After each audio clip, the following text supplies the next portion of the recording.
I'm going to welcome up the Jewish Fertility Foundation now, and I think Lior is going to join me back here. Hello, Alana. Welcome. Woohoo! We're excited. Wow, this is awesome. Yay! All right, and we're just waiting on Ellie, but he's Lior. doing his best. Yeah, I keep thinking how many times We Lior's made on it. your guys' side, and he's happy to be the judge tonight, right? Hello. Amazing. Well, I'm going to let you take it from here, Lior. Perfect. Great mission, Ilana. Thank you. I actually have family members who had used you as well, so I highly appreciate it. So your plans to have 50 new locations in 5 years, which is quite ambitious. What are the most vital resources you need to achieve that goal? So I have to tell you, the first thing that really comes to mind is street cred. I'll use Ellie's terminology, and it's the truth. We had the local organizations in Atlanta like Federation and the Marcus Foundation give us local street cred, where we were able to actually begin to fundraise in Atlanta. And it was because of their belief in us. We're at the next level now. We have about 4 cities waiting on us to be able to take it to the next level and open up offices in their locations. But we believe we need national funding in order to make it a little bit easier for us to enter those cities. So we need national street cred in order to gain national funding to be able to really take it to the next level. Terrific. So if you think about, the experiment you did in Cincinnati, Ohio. Yeah. What are the biggest challenges you found, and how can you apply those moving forward as you continue expanding? Sure. So it's not an issue of where we're going to be going next. We literally are dating about 12 cities right now, 4 of whom are ready to go. They're already raising funds for their buy-in seed money. But what we learned in Cincinnati was interesting. Once we actually moved from an exploratory committee to an advisory council, clients were reaching out to us, but we weren't quite ready to offer services. Our advisory council, who have full-time jobs, were actually doing the work behind the scenes with me. And we learned, number one, we need a staff person in the city by the time we open, sooner than we anticipated. So we've shifted the model a little bit. Hi, Lana and Ellie.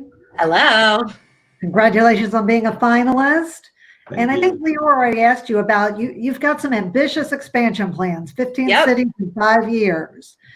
How will you actually do that? Are you looking at a franchise model? How will you do this and it's in scale in a short amount of time and efficiently? Sure. So we've been dating a lot of cities, as I had mentioned. It's not an issue of which cities we're going to be going into, because people have been reaching out to us for years and years trying to open up offices in their location.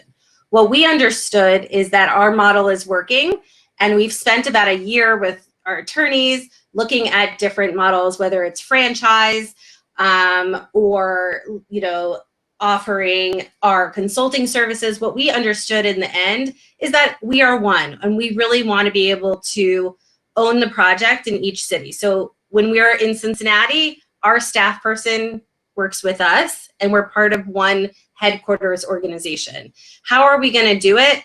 We have this idea that we are going to be able to gain national funding. We are going to convince funders that this topic of infertility within the Jewish community is important and crucial for many, many reasons. And we're just entering that phase right now as we begin to expand. We also understand once we enter a city, once we have staff in that city, we are easily able to fundraise. People who are our donors, people who have experienced infertility, people who understand how important this cause are literally writing us checks for thousands and thousands of dollars, supporting their local entity. So it's just we just need to be able to offset that costs to prove our worth on a national level right now. Renee, my answer to you is going to be one city at a time, right? We're going to keep taking it one seat at a time, continue to see how we do in that city, continue to raise money, and then continue to expand. We have done as much as we can in regards to even some of the finalists here in having conversations with One Table, Honeymoon Israel, and other organizations that have expanded before us. And we have tried to collaborate as much as we can before we head out on our own mission. Ellie, Alana, understanding you're going to take it one city at a time and reach all 15 cities. It sounds like, you know, you've got some great involvement from your participants, and that one of the vital components of your program are young parents. So how do you ensure that those participants stay involved and can really contribute to the Jewish Fertility Foundation? I think they're called Fertility Buddies. You got it. I'll give you one example, my favorite example. Not that they're my favorite clients, but Sarah and Scott Ashton. Sarah wasn't Jewish. Scott is Jewish. He didn't have a bar mitzvah growing up. Scott was actually, I'm not sure if I should say this, a client of Ellie's. And they were talking about how they were going through infertility and how the heck were they going to pay for growing their family, for doing fertility treatments. Sarah reached out to me and she said, hey, listen, I'm not Jewish, but my husband is. Can I join your support groups? I said, of course. Today, Scott Anklowitz and Sarah Ashton have 2 children born via egg donation and fertility treatments. Sarah is a fertility buddy. Scott is a fertility buddy. Scott was on our board of directors for 2 years. They moved from a non-Jewish, heavily focused area to right next to the JCC. They were sending their kids to the JCC.